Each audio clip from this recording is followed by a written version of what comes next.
Okay, so thank you everyone so much for being here, for having me here. 2023 was a watershed year for climate litigation, and we're hoping that 2024 is going to be the same way. So it's a fantastic time to be with you all. I first want to tell you a little bit about our children's trust. There we go. We do one thing. We seek to secure legal rights for young people based on science that results in a systemic remedy for climate change. And we pursue this work because, as you heard this morning, climate change, if we have climate change, it not only prevents solutions to the most entrenched human rights issues that we face, whether it's war, poverty, migration, but it actually exacerbates these problems. So I want to just say, one of the questions Christy wanted me to talk about was like, how do we choose our strategy and our venue? Well, we ground our strategy in the brave, courageous plaintiffs and lawyers that have come before us, that have secured the right to equal education, the right to marriage equality, the right to gender equality. We are building the legal architecture brick by brick to ensure that every single one of us has the right to a life-sustaining climate system. So, today I have the honor of highlighting key moments in front of courts. And I'm going to do this by taking a whirlwind tour of two cases, Juliana versus United States and Held versus Montana. And I hope that this is going to help the law students in particular think about how we push boundaries and we find new cases that we can bring, and we can put these in front of judges so that these judges can help protect each and every one of our fundamental rights. So here we go. I've got to also keep you all awake after lunch, right? Okay, so Juliana versus United States. In 2015, 21 young people brought a case against the United States government, the federal government, for the government's historic and continuing role in permitting, authorizing, subsidizing, and otherwise fostering a fossil fuel-based energy system that results in the violation of constitutional rights to life, liberty, and property. And I want to be clear, this case is not about inaction. This case, the evidence catalogs 50 years of how the US government knew that climate change would cause human rights violations, would cause calamity, would cause catastrophic disasters, and yet they went ahead and built this system anyways. Not only built it, subsidized it. So the remedies that the young people are asking for, sorry about this. I am not good at the PowerPoint. Okay, the remedies that the young people are asking for are two. They were asking the court to declare that the harmful conditions created by this energy system violated the plaintiff's right to life, liberty, and property, so declaratory relief, and then tell the government to come up with a plan to ensure that the fossil fuels were phased out and that we would restore our climate system to the safe zone.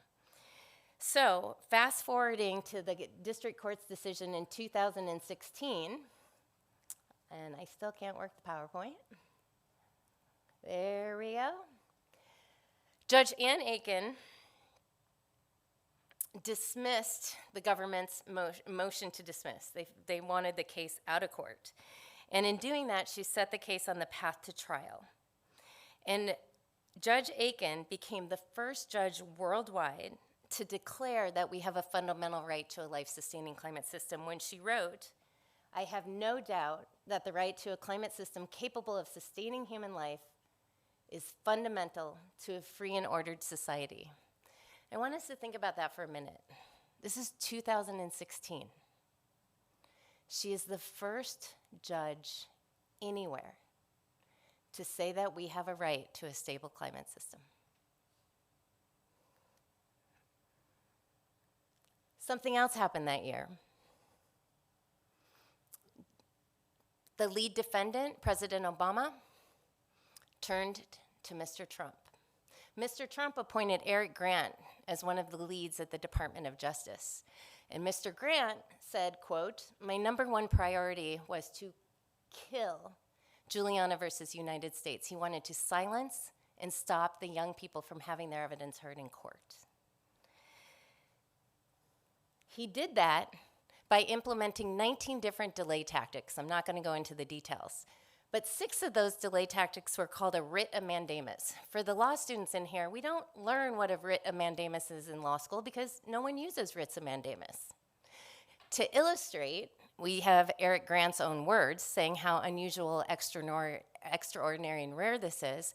But to think about today, there's 40,000 plus cases that the US government is defending right now. Guess how many cases have a writ of mandamus filed in them? 1. Juliana versus US. That's it. So a writ of mandamus is basically when the higher court tells the lower court, you've abused your discretion. And the lower court does not like that. When the defendants say, hey, you have stepped outside your boundaries. So what that gets us to is the Ninth Circuit. We ended up in oral argument, and the core question at oral argument is, can these young people sue the government for the fossil fuel-based energy system? The rhetorical question foreshadows what happens. It came from Judge Hurwitz over there on the right, and Judge Hurwitz basically asked, you presented compelling evidence, but really, can the court do anything about this? So a couple months later, the opinion was issued by this 3-judge panel. They wrote and recognized the problem any number of times in this 30-page opinion, noting that the problem of climate change is approaching the point of no return. So they've acknowledged that there's a problem. Then they went on to talk about whether or not the young people were harmed at the first prong of standing. They acknowledge that these young people are experiencing harms now, and if we continue to allow the climate to warm, those harms will get worse. Then we get to the prong of cause. They acknowledge that there was a substantial evidentiary record that showed that the government knew that if they continued to foster this fossil fuel-based energy system, that it would be an environmental apocalypse. So there's a problem. We've shown there's harm. We've shown there's cause. And then we get to the decision, the redress. Despite the fact that the young people made a compelling case to show that action was needed, the government had a role in causing the crisis, that the court, if they were to provide a remedy, it would make a difference. 2 of the 3 judges said, nope, we can't address anything. And part of their reasoning was, quote, "Not every problem posting a threat, even a clear and present danger, can be addressed by federal judges." So in other words, the federal court wholly abdicated their responsibility to do anything. Now, as you know, a court is tasked with interpreting and applying the law to cases, and they decided to do neither. So Judge Josephine Stanton issued a formidable dissent and took the majority to task and basically used 2 cases, Brown versus Plata and Brown versus Board of Education, to basically say, hey, government, you could tell the government to come up with a plan. Or, this is what we do. We've told the government that they have to come up with a plan in the past, and we can do it again. You can't tell them what needs to be in that plan because that gets into the arena of political question, but you can tell them to create a plan. And so it's a dissent of hope, and I encourage every single one of you to read it. So this did not stop the young people. So what we did is we amended the complaint. We just asked for declaratory relief and took out the request for a plan, sent it back to Judge Aiken, and on June 1st this year, she basically said, this is what courts do. We declare the law, and she sent the young people back on the path to trial. And along comes the Biden administration. Another writ of mandamus. The one out of 40,000 cases. And so that's where we're at now with the Juliana case. And we have a campaign that ideally I can talk a little bit about during the Q&A. But that campaign is to pressure Biden, because Biden doesn't have to defend this case. Biden can allow these young people to go to trial and provide the evidence. So that is the whirlwind tour of the Juliana case. Christy, how am I doing on time? Okay, so I just want to mention, meanwhile, around the world, in the 9 years that this case has been litigated, there have been any number of courts that have allowed the barrier of standing not to stop young people from going to court. In Pakistan, they've declared that climate change is a human rights issue. In Hawaii, they have declared that a right to a life-sustaining climate system is encompassed in their constitution. So right now, there's actually only 2 jurisdictions in the world, Hawaii and Montana, where we have a fundamental right to a life-sustaining climate system, which is gonna bring me straight to Montana. So as Christy mentioned, in 2020, let me get to this, just a sec. In 2020, 16 young people filed the case Held versus Montana. And you're probably asking, like, why Montana? It's one state out of 50. Well, Montana it's home to the largest coal reserves in the United States of America. It's crisscrossed with pipelines. It is dotted with oil and gas wells, and we're continually combusting from coal-fired power plants. So basically, the core of this case, it is challenging the fossil fuel system in the state of Montana. And to give you a perspective, Montana we just topped 1.1 million people. The Netherlands, where I live, has 18 million people. But yet, Montana has the same emissions as the Netherlands. 1 million people have the same emissions as 18. And if you look at Pakistan, Montana has the same emissions of 248 million people. So it is a big emitter. So the youth challenged 2 laws in Montana. And the first law requires the state to develop their fossil fuel resources. Requires. It's not optional. The second says you gotta develop your fossil fuel resources, but on top of it, you can't consider the impacts of CO2 and what it has on constitutional rights or the health of your people. So the young people challenged those 2 laws under basically saying they're unconstitutional, under the constitutional right to a clean and healthy environment, the right to dignity and equal protection, safety, health, life, liberty, property.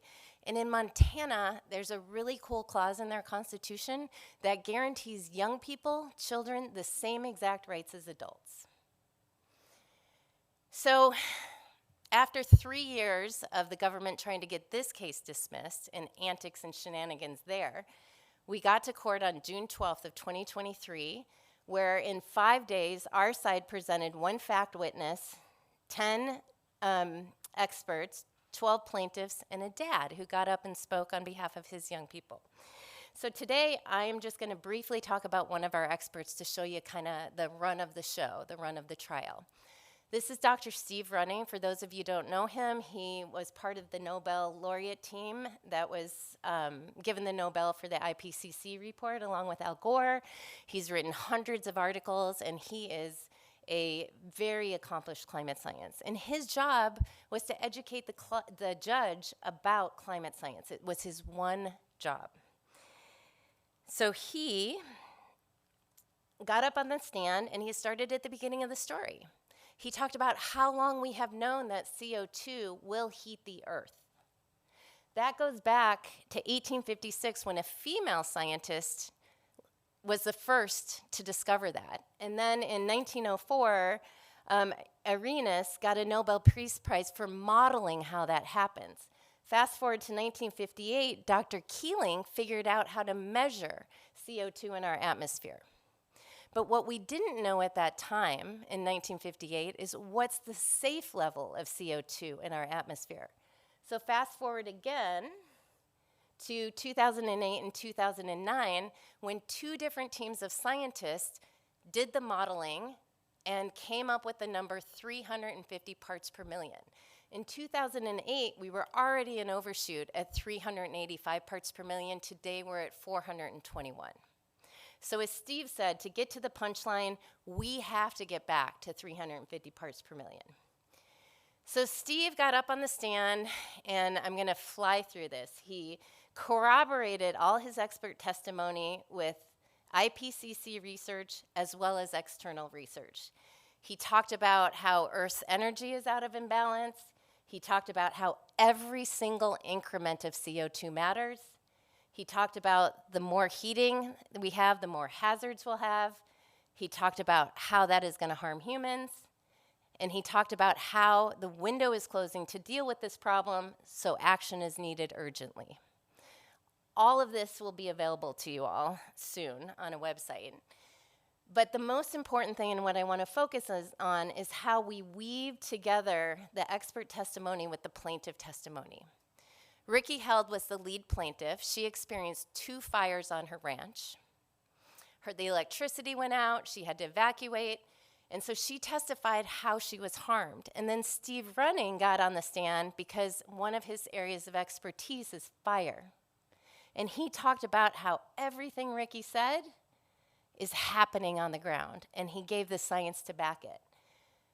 Ricky talked about how snowpack is causing problems on the ranch. Dr. Kathy Whitlock got up and talked about how snowpack in the state of Montana is affecting the ranch community as well as everybody else. Ricky talked about the mental anxiety she's having from the fires and the drought and the snowpack and everything she's experiencing as a young 20-something. Dr. Lise Van Stresteren took the stand and talked about how climate anxiety is real, and it is affecting young people every single day all over the world. So plaintiff expert got up, and the evidence was presented and the stories were told, and what that resulted in August of 2023 was what is considered the strongest decision on climate change yet. It's 103 pages of bliss. It is a good, hopeful, wonderful read. Almost 300 findings of facts and 6,000 conclusions of law. I'm going to skip to my favorite for timing purposes. But the long and the short of it is she had findings of facts that said young people were harmed, and conclusions of law saying that's not okay. Findings of facts saying Montana caused the harm, conclusions of law saying that's not okay. Findings of facts on the science, and then basically saying that the atmosphere right now is in an unconstitutional state, and Montana has to take action grounded in science. Okay? So there's a website where you're going to be able to access all the transcripts, the trial videos, everything. I encourage all students to watch it from start to finish because it is a master's class in how to run a trial. But I also then want to quickly mention what's happening around the world. What's happening around the world is that the IPCC is saying 1.5 degrees of heating is not safe. The Intergovernmental Panel on Climate Change. They are the scientists that are advising the UN framework on climate change. And so they are issuing report after report after report on the state of the world. And they're like, we know in 2015 y'all said that you wanted to aim for 1.5. But 1.5, we are 1.1 to 1.3 degrees now. And look at what we heard about this morning. That's already happening. And the UN wants to allow, the UNFCCC and all the countries want to allow us to heat up to 1.5 when the science says that is not okay. So the IPCC, the UN's own governmental advisors, is saying 1.5 isn't okay. And we have these cases from around the world in Germany, Belgium, the Netherlands. And these cases have beautiful language. They're saying human rights is a climate change issue. Yet the remedy is, oh, but you got to hit 1.5. Johnson and Tomo told us what's happening at 1.1 to 1.3. What's going to happen when we hit 1.5? This is just devastating, particularly for the Global South. So just so you all know, there's a case. How am I doing on time? Wrap? Great. Okay. Last thing then. There's a case, 36 young people brought case against 33 European governments. And that decision comes out on April 9th. It was just announced today by the European Court of Human Rights that they're going to issue that decision. I am really deeply worried about this case because in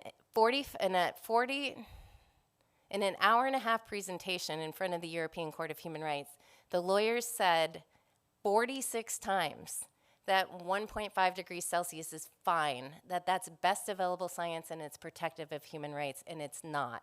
So keep an eye on that because we do not want to get 1.5 locked into law.